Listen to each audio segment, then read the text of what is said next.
welcome in this second video of vapor absorption refrigeration system. In this, we are going to learn in detail about vapor absorption refrigeration of lithium bromide absorption system and Electrolux, as there is a limit on what kinds of substance can be used as absorbers and solutes inside the absorbers in the absorption system. There are less variants of vapor absorption refrigeration system based on the refrigerant used. For example, in lithium bromide system, lithium bromide is a solution which is used and water is used as refrigerant. And in Electrolux system, it is a three fluid system in which mixture of ammonia, hydrogen and water are used as working substances. So for lithium bromide system, lithium bromide being a highly hygroscopic salt is in used as absorbent and water itself is used as refrigerant here. So we will see how it works. Firstly, we know that in absorption refrigeration system, instead of compressor, we have a system of generator and a absorber which are connected through a pump. This is bit more complicated than that.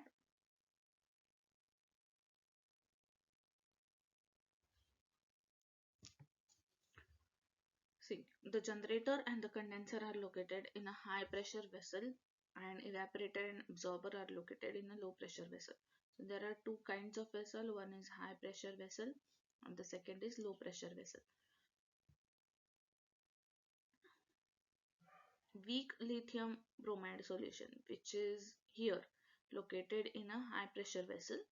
This one, the weak solution, which is here, is circulated by solution pump to the generator through the heat exchanger. So weak solution in absorber is circulated through the solution pump to the generator through the heat exchanger. So this weak solution, you can see it comes from the absorber and there is a pump. It passes through the heat exchanger, receives the heat, which will reduce the effort of heating it into the generator. Generator is where basically the heat is added in the absorption refrigeration. Okay, and then this heated lithium bromide solution is again further heated using a steam coil or a heating coil inside a generator, the result of which the water refrigerant from the weak solution is converted into water vapor, and the water vapors are created here and which leaves strong solution in the generator behind, and this vapor are passed over the condenser which condenses vapor back to the liquid water by using a cooling water flow. The condensed vapor from the refrigerant at high pressure is passed to the evaporator. Now this whole box, the one circular box, is at high pressure and the lower box is at lower pressure. So when the vapor passes from the condenser to evaporator, it should be reduced in pressure. So there is a pressure reducing valve,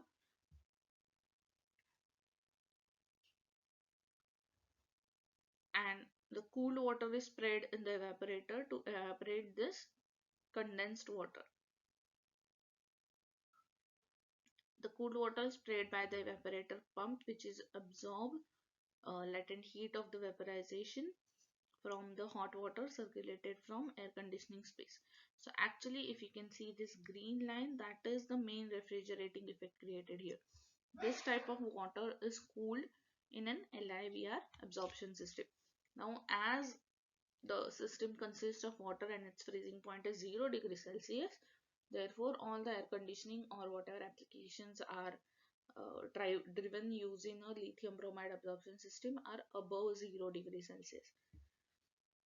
So this is my product result. The refrigeration effect is the cooling of the water which is circulated through evaporator, and the water in the evaporator, the system water which absorbs latent heat from the circulated water.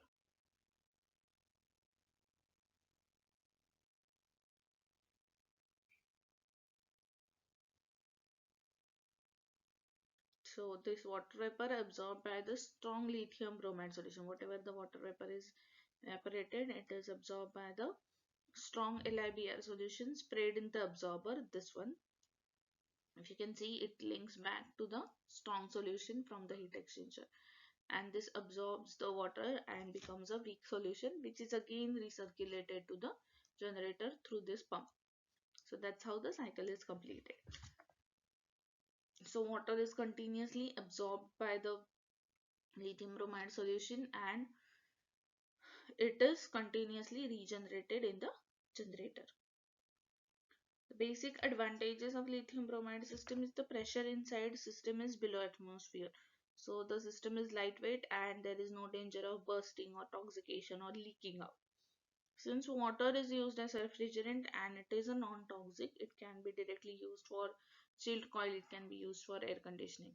So there is no need to isolate it.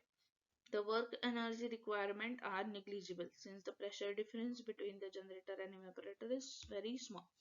Even the pumps can be eliminated. Sometimes the pumps are also not used because the gravity circulation can be used. Okay, just adjusting the height of condenser, generator, evaporator and absorber, we can circulate all of this. And this plant can be built up to 1 lakh TR capacity by the Thermax for various industries. So it can have a large capacity system.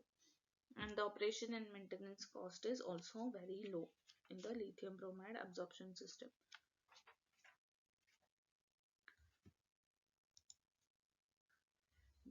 There are disadvantages, but the disadvantage being it has very low coefficient of performance and there is a high heat rejection factor. So requirement of cooling tower and pump capacities is very large. So cooling is a problem.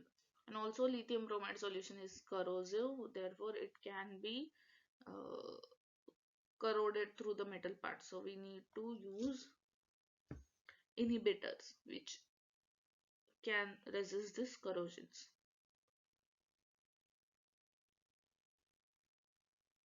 Also, this systems works under vacuum, so therefore we cannot have any gaps and the system must be tightly packed.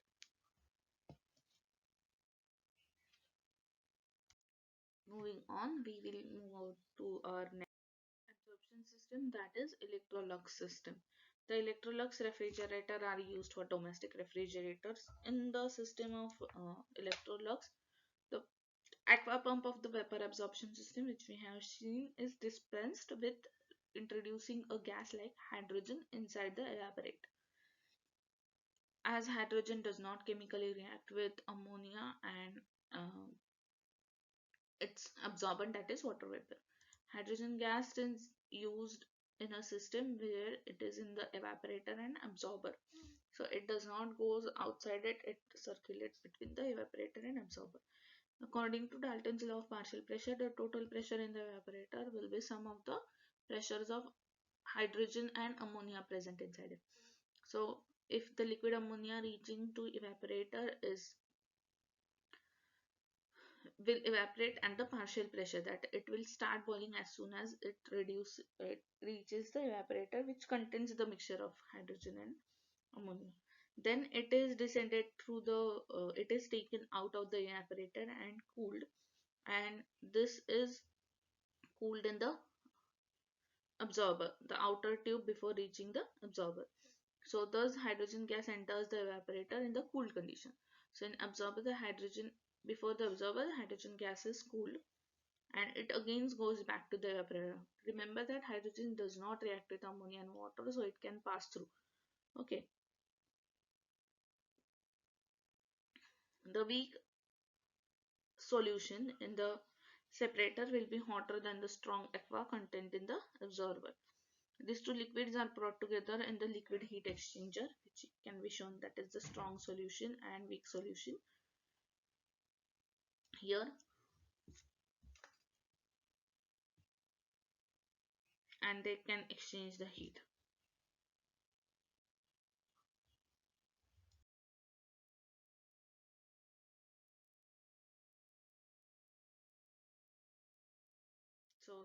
As you can see in the evaporator, there is a hydrogen and ammonia